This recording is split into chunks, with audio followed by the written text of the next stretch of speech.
Welcome to my channel, Pat Bonsai TV. So sa video ito guys, gagawa tayo ng bonsai na informal upright style, no. Ito ay isang Ficus benjamina. Mahigit na rin ito sa 2 taon.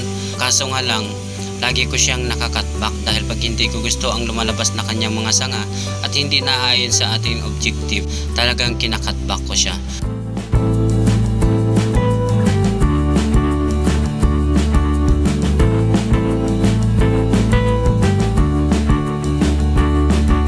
So ito ngayon, itong sanga na makikita ninyo, itong hinihigpitan ko, ito nga tumubo sa ilalim, no.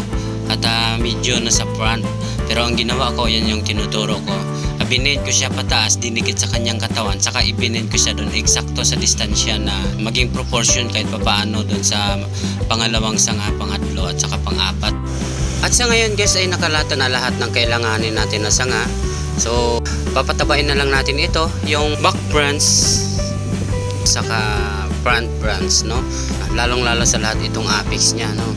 So ito ngayon ang ginagawa ko ay pinipix ko na lamang yung mga wire at nagtitrim tayo ng kaunti. So isa pala dito guys sa pinupukusan natin para pagandahin yung kanyang ugat, no. Kasi sa bonsai baliti guys, para sa akin lang is mas maganda kapag maganda ang latag ng kanyang ugat na nakalaylay pa ilalim.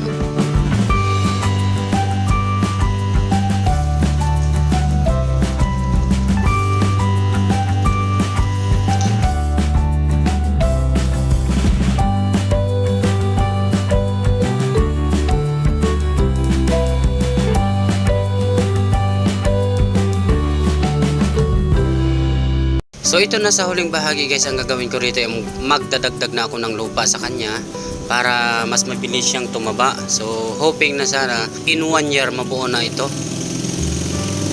Yun lamang guys, salamat at wag po kalimutan paki-subscribe po sa ating nagsisimula pa lamang na channel, Pat Bonsai TV. So again, maraming salamat.